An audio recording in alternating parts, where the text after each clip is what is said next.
Hi everyone, this is Karak from ACG, and today we're taking a look at Calvino Noir, a 2D game of thievery, stealthery, and do battery. You play as Wilt, a thief who can pro-wrestle guards in a nighty-night time with a sleeper hold deathlock. At least, that's who you start in the beginning with. As you continue, you add others to your repertoire with their own different skills, a grouping of men and women out to figure out the mystery of the Randine Corporation, which might as well have just been called Evil McEvil Bad Guy Group. You sneak, sprint, hide, and pick the locks of various locations, consistently uncovering more and more of the story. If I had to give a ratio split for sneaky time versus action time, I'd have to say that this game right now is about an 80-20 with sneaky time leading action time. However, in a way, that's good, and I'll explain why. Now, this is going to be a preview, not a review, because I just got the game recently, but I'm going to cover some of the things that I think, across the different categories, I normally cover.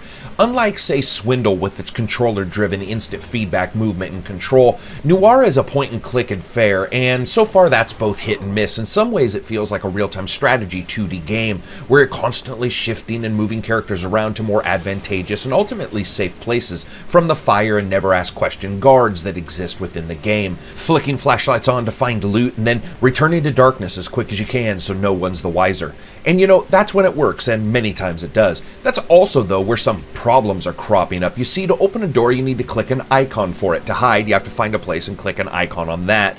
To attack, you have to click on a fist that floats above their head because, of course, that makes total sense. Sadly, a couple of those icons share the same space in the world, so hiding behind a door, waiting for an enemy to open it, and then clicking to attack him, only to watch in horror as the door shuts quietly behind him like you're trying to make sure that he doesn't get in trouble for shooting your whole team in the face. Over and over and over. Additionally, switching between characters is at times needlessly cumbersome. You see, you have to click on an icon at the bottom of the screen, and that icon switches between characters, not as if you can choose a specific character. When you have 3 characters, that means you could end up clicking it twice to get to the character that you want. Then you have to race back up and click some icon near that character to make them take an action during hot and heavy times, and it's pretty much mind-numbing. Funny enough, choosing characters with the numpad would have easily fixed a situation like this, and hopefully it's something they'll add. Team wipes are incredibly common, and many of those will solidly just really not be your fault as much as they are little idiosyncrasies within the UI. Additionally, animations that normally assist the gamer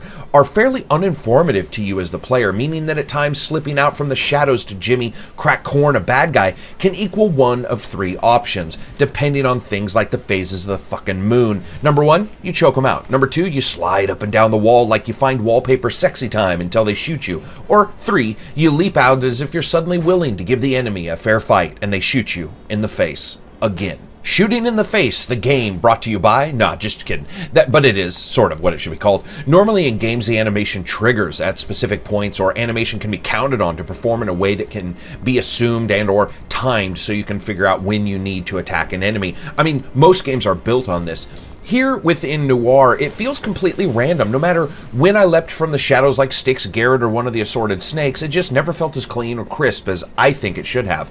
Luckily, a lot of this can be mitigated by being a straight-up sneaky son of a bitch, and goals throughout the levels usually have a couple ways to get to them, some of them not requiring enemy involvement. However, one thing to remember is that if you're in a hiding place and an enemy walks by you, they will find you. Because basically in the game, your hiding spot is not forever. If they walk by you, they will end up finding you, so you have to leap out of the shadows and just hope shit works. Now, while the gameplay has some issues from time to time, the graphics are excellent. The 2D art mixed with the heavy beams of flashlights wicking through the darkness and rain pounding down outside gives the game a heavy ambiance that's sure to delight fans of more atmospheric title moments. Flat black and white pictures of the characters talking swivel onto the screen and carry an art style that both mimics and augments the old style vibe. Everything just sort of works graphically. Now, I did get a couple frame rate drops when the rain was pounding down, but you know, nothing too bad. Additionally, the animation is so-so. It feels right for the game world, but it is fairly stiff. Now, all that being said, so far the one thing to hit me like a brick, and the one thing that really made an impact on me and made me like the game so much, is the insanely good voices. Warning: armed gangs active in this district. Observe curfews and do not approach. The room is already occupied by a colony of roaches and a medicinal odor mixed with the stench of sweat and stale food. I was expecting Drexler, but I guess his price was too high, so she settled for you. Wilt, I presume? Draxler hasn't been sober in 2 years. He's lacking in some necessary subtlety these days. I mean, these actors and actresses turn in performances that are thick on the awesome and thin on the cheese, even piping out sentences like, "She walked into the room wearing a steel wool face and Nebraska hips," and somehow they'd be able to make that sound awesome. By the way, I made that up. That prose is not within there, but the prose itself is thick as hell. They're universally fantastic voice actors. So too, so far, is the music, which has an ambient affair of tingling tones that adds a great deal of feeling to the dark and light gameplay that you experience throughout the title. What I will say is this. So far, I'd have to say the game holds up fairly well, but the combination of animation issues at times, especially leaping out from the shadows, and the location of the icons to take action is a frustratingly odd mix that has me questioning various UI decisions within the game itself. Jury's still out. I like what I see so far, but sometimes I don't like what I'm playing as much, which is an odd dichotomy regardless of price and or title. So that's it for me. I hope you liked the video. If you did, hit thumbs up. If you didn't, hit thumbs down. As always, maybe subscribe, maybe tweet it, whatever. Peace out.